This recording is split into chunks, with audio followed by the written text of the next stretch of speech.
kita akan belajar pada tema 7, peristiwa dalam kehidupan, subtema 1, peristiwa kebangsaan masa penjajahan, dan kita sampai pada pembelajaran kedua. Sahabat cerdas, sebelum kita mulai pembelajaran kita, jangan lupa untuk berdoa terlebih dahulu.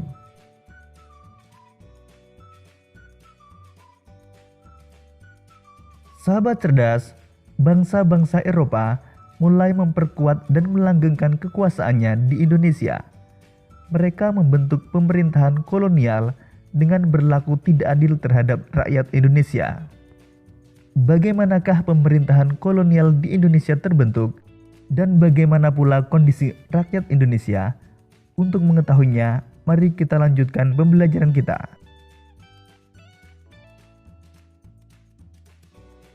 Peristiwa-peristiwa pada masa pemerintahan kolonial Inggris. Setelah berhasil menguasai Indonesia, pemerintah Inggris kemudian mengangkat Thomas Stamford Raffles sebagai letnan gubernur di Indonesia. Raffles memulai tugasnya pada tanggal 19 Oktober tahun 1811. Berikut ini beberapa kebijakan Raffles yang dibuat selama menjalankan tugasnya. Kebijakan di bidang ilmu pengetahuan. Pertama, mengundang ahli pengetahuan dari luar negeri untuk mengadakan berbagai penelitian ilmiah di Indonesia. 2. Raffles bersama Arnoldi berhasil menemukan bunga bangkai sebagai bunga raksasa dan terbesar di dunia. Bunga tersebut diberinya nama ilmiah Rafflesia arnoldi. 3. Raffles menulis buku History of Java dan merintis pembangunan Kebun Raya Bogor. Kebun Raya Bogor merupakan kebun biologi yang mengoleksi berbagai jenis tanaman di Indonesia, bahkan dari berbagai penjuru dunia. Kebijakan di bidang ekonomi. 1. Menghapus kontingenten. Penyerahan diganti dengan sistem sewa tanah atau land rent. 2. Semua tanah dianggap milik negara, maka petani harus membayar pajak sebagai uang sewa. Upaya Raffles menerapkan sistem pajak tanah mengalami kegagalan. Berikut ini faktor-faktor kegagalan sistem pajak tanah. Pertama, sulit menentukan besar kecilnya pajak bagi pemilik tanah karena tidak semua rakyat mempunyai tanah yang sama. 2. Sulit menentukan luas sempitnya dan tingkat kesuburan tanah petani. 3. Keterbatasan pegawai-pegawai Raffles. 4. Masyarakat desa belum mengenal sistem uang.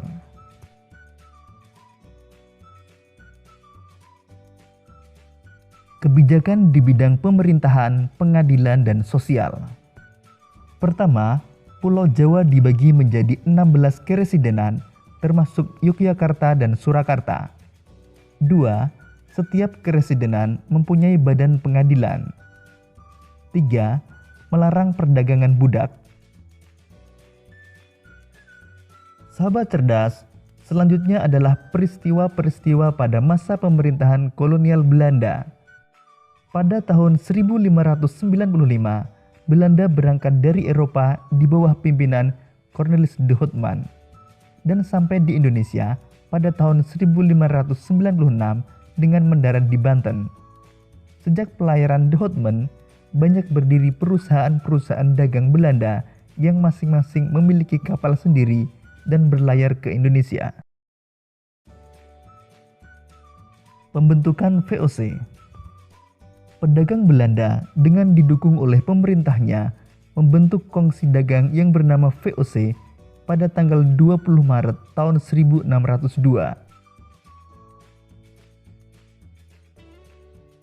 Tujuan VOC di Indonesia antara lain: 1. Menguasai pelabuhan-pelabuhan penting. 2. Menguasai kerajaan-kerajaan di Indonesia. 3. Melaksanakan monopoli perdagangan rempah-rempah. Namun, memasuki akhir abad ke-18, kejayaan VOC mulai merosot. Faktor internal yang menyebabkan kemerosotan VOC antara lain: 1. Banyak pegawai VOC melakukan korupsi. 2. Sulitnya melakukan pengawasan terhadap daerah penguasaan VOC yang sangat luas. Sedangkan faktor eksternal yang menyebabkan kemerosotan VOC antara lain: 1. Meletusnya revolusi Perancis menyebabkan Belanda jatuh ke tangan Perancis di bawah pimpinan Napoleon Bonaparte. 2. Penentangan oleh rakyat Indonesia terhadap VOC dalam bentuk peperangan yang banyak menyedot pembiayaan dan tenaga.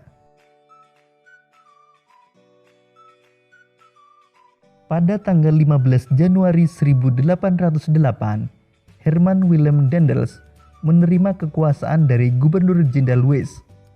Daendels dibebani tugas mempertahankan Pulau Jawa dari serangan Inggris, karena Inggris telah menguasai daerah kekuasaan VOC di Sumatera, Ambon, dan Banda.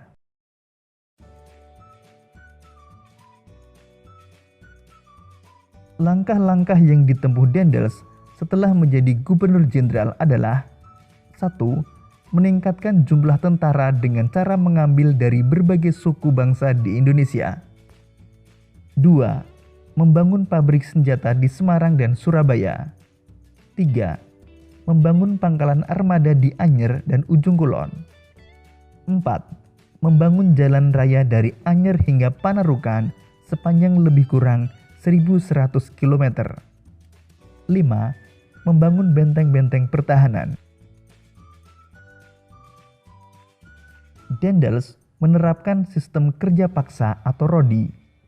Daendels juga melakukan berbagai usaha untuk mengumpulkan dana dalam menghadapi Inggris, antara lain mengadakan penyerahan hasil bumi, memaksa rakyat menjual hasil buminya kepada pemerintah Belanda dengan harga murah, mewajibkan rakyat Priangan untuk menanam kopi, dan menjual tanah-tanah.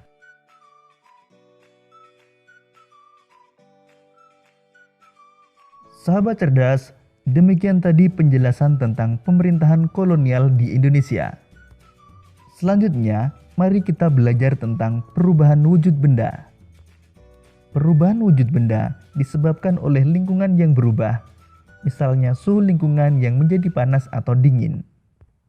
Perubahan wujud benda yang terjadi antara lain: membeku, mencair, menguap, mengembun, menyublim, dan mengkristal.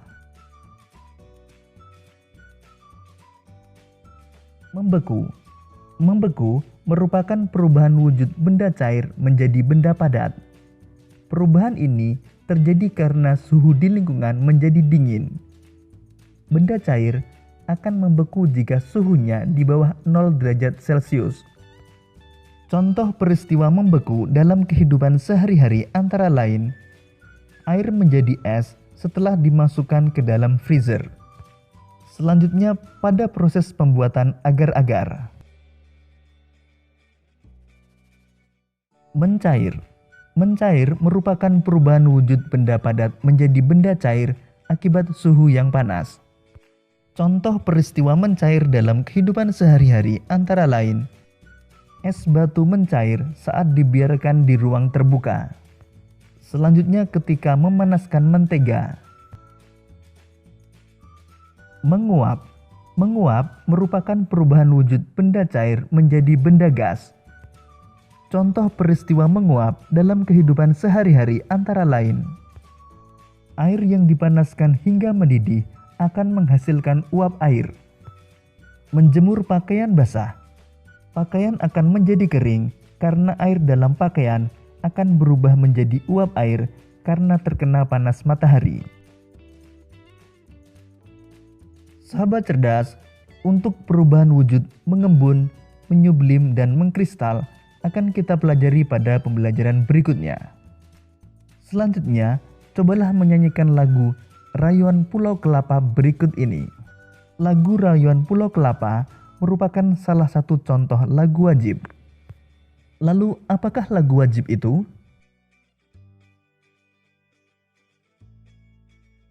Lagu wajib adalah lagu yang wajib dipelajari oleh siswa dalam rangka menanamkan rasa cinta tanah air, menghargai jasa pahlawan, dan membakar semangat perjuangan agar selalu menyala.